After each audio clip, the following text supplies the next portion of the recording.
આર્યન ભગત દ્વારા આયોજિત પ્રથમ સમૂહલગ્નનું આયોજન કુંવરજી બાવરિયાએ આ મંચ ઉપરથી ઉમેશભાઈ અને કાળુભાઈએ સિંચાઈના પ્રશ્નો અંગે જણાવ્યું। આવી વાત કુંવરજી બાવરિયાએ કરી કે આગામી દિવસોની અંદર સિંચાઈના પાણી હોય કે પછી શિક્ષણ અને રોજગારી ક્ષેત્ર હોય, આ તમામ ક્ષેત્રોની અંદર કામ ઝડપથી આગળ વધે તેવા પ્રયત્નો છે તે કરવામાં આવશે। કે તમારી આ બાજુની થોડી ગજી અમારી માંગણીઓ સિંચાઈ લગતી બાકી રહે છે પૂરી કરજો। મેં કહ્યું આજે તો આપણે પ્રસંગમાં આવ્યા છીએ, એના યુવાનોને પણ મારી વિનંતી છે કે 10-12 કે ગ્રેજ્યુએશન વખતે થોડી ઓછી ટકાવારી હોય તો એને બહુ મૂંઝાવાની જરૂર નથી।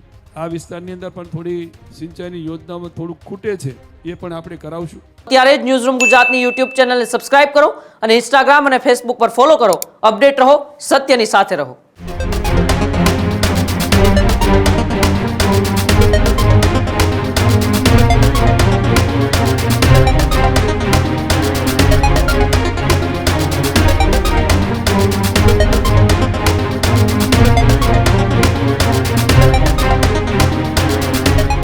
આર્યન ભગત દ્વારા આયોજિત પ્રથમ સમૂહલગ્નનું આયોજન અને આ સમૂહલગ્નના કાર્યક્રમની અંદર મંત્રી પરસોત્તમ સોલંકી પણ રહ્યા ઉપસ્થિત, સાથે જ મંત્રી કુંવરજી બાવળિયા પણ ખાસ ઉપસ્થિત રહ્યા અને સાથે જ કુંવરજી બાવળિયાએ આ મંચ ઉપરથી ઉમેશભાઈ અને કાળુભાઈએ સિંચાઈના પ્રશ્નો અંગે જણાવ્યું। આવી વાત કુંવરજી બાવળિયાએ કરી અને કહ્યું કે અમે કહેવા માગીએ છીએ કે ભરોસો રાખજો, કરી આપીશું। જે રીતના એ મંત્રી કુંવરજી બાવળિયા કે જેઓએ આર્યન ભગત દ્વારા પ્રથમ સમૂહલગ્નનું જે આયોજન કરવામાં આવ્યું હતું ત્યાં તેઓ ખાસ ઉપસ્થિત રહ્યા હતા અને આ કાર્યક્રમમાંથી તેઓએ વિસ્તારના પાણીના પ્રશ્નોને લઈ પણ રજૂઆત છે તે લોકોની સાંભળી અને સાથે જ કહ્યું કે આગામી દિવસોની અંદર સિંચાઈના પાણી હોય કે પછી શિક્ષણ અને રોજગારી ક્ષેત્ર હોય, આ તમામ ક્ષેત્રોની અંદર કામ ઝડપથી આગળ વધે તેવા પ્રયત્નો છે તે કરવામાં આવશે। અને સાથે જ કુંવરજી બાવળિયાએ આર્યન ભગતના પણ વખાણ કરતા શું કહ્યું આવો તે પણ જોઈએ।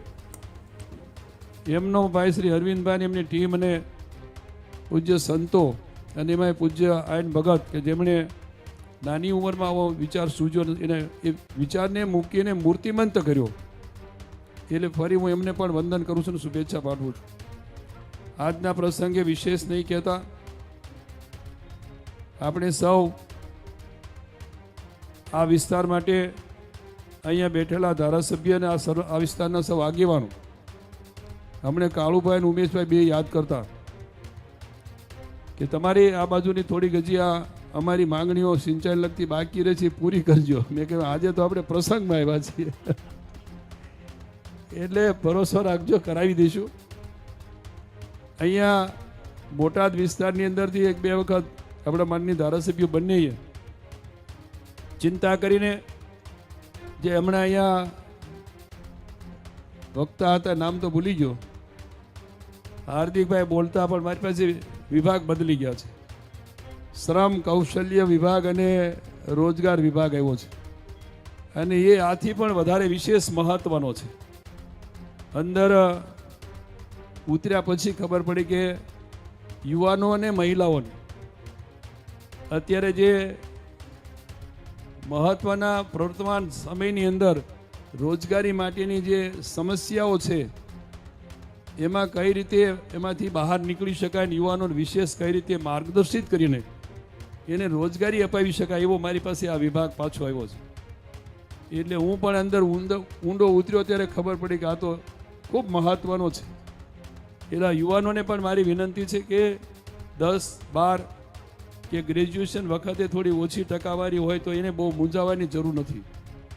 તમે નક્કી કરી લો તમારે કયા પ્રકારના અભ્યાસક્રમ અથવા તો કયા પ્રકારની સ્કિલ આવડત તમારામાં છે, તમને શેમાં રસ છે એ અમને કહેજો, તો એવા આપણે આ બોટાદ જિલ્લાની અંદર કોઈ પણ ITIમાં નવા ટ્રેડ અભ્યાસક્રમો આપણે શરૂ કરાવી દઈશું અને સરકારમાં જ શરૂ કરાવી દઈશું। એટલે એવા યુવાનોને જે કંઈ આગળના દિવસોમાં ભવિષ્યમાં પોતે રોજગારી ઊભી કરવી હોય, પોતે રોજગાર ઉદ્યોગ નાનો મોટો ઊભો કરવો હોય, તો એના માટે મારે શું જોઈએ, એના માટે મારી પાસે કેવી આવડત જોઈએ, સ્કિલ જોઈએ, તો એવો મારી પાસે આ વિભાગ છે। અને જે દીકરીઓ છે, બહેનો છે, એમને પણ ક્યાંય નાના મોટા ઘરે બેસીને નાની મોટી રોજગારી ઊભી કરવી, પગભર થવું હોય તો એના માટેનું પણ બંને ગ્રામ વિકાસની અંદર છે અને નાના ઉદ્યોગોમાં પણ મારી પાસે આ સ્કિલની આખો વિષય છે, વિભાગ છે। એટલે બધા જ યુવાનોને બહેનોને દીકરી બધાને મારી વિનંતી છે કે તમે બધા આપણા સન્માનની જે વિસ્તારના આગેવાનો છે એમને એના સંપર્કમાં રહીને એમને કહેજો કે અહીંયા અમારે આ વિસ્તારની અંદર અમારે આવા પ્રકારની નાની મોટી સ્કિલ આવડત અને નવા ઉદ્યોગો આવી રહ્યા છે એમાં કેવા પ્રકારનો માણસ જોઈએ છે ને એવું તૈયાર કરાવવાનું કામ એ મારી પાસે છે ને એ પ્રમાણે જ્યાં તમારે શરૂ કરાવવાનું છે સરકારી આઈટીઆઈમાં આપણે કરાવી દઈશું. હા તો મને એટલે યાદ આવ્યું કે મારા ભાઈ સોરઠિયાભાઈ વિષય ભૂલી ગયા હતા એટલે મારો વિભાગ બદલાઈ ગયો છે, પણ છતાંય જે કંઈ કરવાનું થતું હોય એ વિભાગ હોય તો આ વિભાગ પણ કરાવશું. આવતા દિવસોમાં જ્યારે આ વિસ્તારની અંદર પણ થોડી સિંચાઈની યોજનામાં થોડુંક ખૂટે છે એ પણ આપણે કરાવશું. બીજું ખાસ વિશેષ મારે આજે નથી કહેવું, પણ અહીંયા ઘણા બધા સંતોના આપણે આશીર્વાદ લેવાના છે.